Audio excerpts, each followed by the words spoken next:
Hi అండి, అందరికీ నమస్కారం. Welcome back to our channel Ansha Reddy blogs. అందరూ ఎలా ఉన్నారు? నేనైతే చాలా బాగున్నాను. ఇంకా ఈ రోజు అయితే ఒక మంచి రెసిపీ మీతో షేర్ చేసుకుంటున్నాను. లాస్ట్ వీడియోలో కూడా చెప్పాను చికెన్ పచ్చడి ప్రిపేర్ చేసుకున్నాను, బట్ మీతో షేర్ చేసుకోలేదు. అందుకని చికెన్ పచ్చడి ఎలా ప్రిపేర్ చేసుకోవాలో దానికి కావాల్సిన ఇంగ్రీడియంట్స్ ఏంటో చూద్దాం. ముందుగా అయితే స్టవ్ ఆన్ చేసుకొని ఒక కడాయి పెట్టుకోవాలి. కడాయి కొంచెం వేడైన తర్వాత చికెన్ వేసుకోవాలి, బోన్లెస్. నేనైతే ఇక్కడ పావు కేజీ చికెన్ తీసుకున్నాను. కొంచెం వేడి అయిన తర్వాత పసుపు, ఉప్పు, ఆయిల్ వేసుకోవాలి. ఇది బాగా ఫ్రై కావాలి. నేనైతే ఒక 2 minutes మూత పెట్టాను. ఇంకా మూత తీసి చూస్తే మనకి చికెన్ లో ఉన్న వాటర్ అంతా కూడా బయటికి వస్తుంది. మొత్తం డ్రై అయిపోయేదాకా చికెన్ అయితే బాగా ఫ్రై చేసుకోవాలి. లో ఫ్లేమ్ మీద పెట్టి మాత్రమే మనం వేయించుకోవాలి, లేదు అంటే మాడిపోతుంది. ఇప్పుడైతే దీనిలోకి మసాలా అయితే ప్రిపేర్ చేసుకుంటున్నాను. ఒక కడాయి పెట్టుకొని ధనియాలు 2 tablespoons, జీలకర్ర, ఆవాలు, మెంతులు, దాల్చిన చెక్క, 2 లవంగాలు, బిర్యానీ ఆకు అన్ని వేసుకొని బాగా ఫ్రై చేసుకోవాలి. లో ఫ్లేమ్ మీద పెట్టి వేయించుకుంటేనే మనకి అన్ని బాగా వేగిపోతాయి. ఇప్పుడైతే చల్లారిన తర్వాత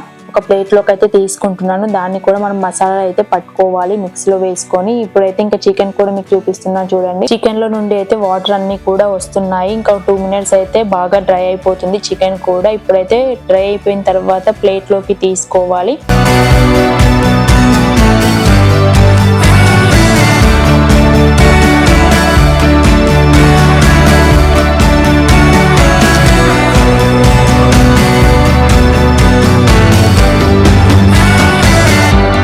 ఇప్పుడు మరొక కడాయి పెట్టుకొని డీప్ ఫ్రైకి సరిపడా ఆయిల్ అయితే వేసుకుంటున్నాను. ఆయిల్ అయితే ఎక్కడ వేస్ట్ కానివ్వకండి, ఎందుకంటే ఇంకా మనం చికెన్ ఫ్రై చేసుకున్న ఆయిల్ అయినా పచ్చళ్ళలో కూడా వేసుకోవచ్చు. అందుకని నేనైతే ఎక్కువ ఆయిల్ వేసుకున్నాను. మీరైతే పావు కేజీ చికెన్ కి అయితే 7 tablespoons, 8 tablespoons ఆఫ్ అయితే ఆయిల్ ఎక్కువ పడుతుంది పచ్చళ్ళలోకి. ఇప్పుడైతే ముందుగా వేయించుకున్న చికెన్ కూడా ఇలా వేసుకొని బాగా ఫ్రై చేసుకోవాలి. గోల్డెన్ బ్రౌన్ వచ్చేదాకా చికెన్ ముక్కలన్నీ కూడా ఫ్రై చేసుకోవాలి. లో ఫ్లేమ్ మీద పెట్టి మాత్రమే వేయించుకోండి. బాగా ఫ్రై అయిన తర్వాత నేనైతే వేరొక బౌల్లోకి తీసుకుంటున్నాను. ఇంకా ఇదే ఆయిల్ లో కరివేపాకు, అల్లం వెల్లుల్లి పేస్ట్ అయితే వేసుకున్నాను. ఇంకా కరివేపాకు మీకు వద్దు అంటే స్కిప్ చేసేయండి. ఒక 15 days వరకు అయితే చికెన్ పికిల్ అనేది నిల్వ ఉంటుంది. ఇంకా అంతకంటే అయితే తినాలనిపించదు. నేనైతే ఒక 1 week సరిపడానే చేస్తున్నాను కాబట్టి కరివేపాకు వేసుకున్నాను. వేసుకున్న తర్వాత ఫ్రై చేసుకున్న చికెన్ ముక్కలు కూడా వేసుకుంటున్నాను. ఇంకా లో ఫ్లేమ్ మీద పెట్టి మాత్రమే వేయించుకోండి. అందులోనే మనం ముందుగా ప్రిపేర్ చేసుకున్న ధనియాల పౌడర్ ఉంటుంది కదా, మసాలా, అదంతా వేసుకోవాలి. సాల్ట్, కారం కూడా ఇక్కడ నేనైతే ఒక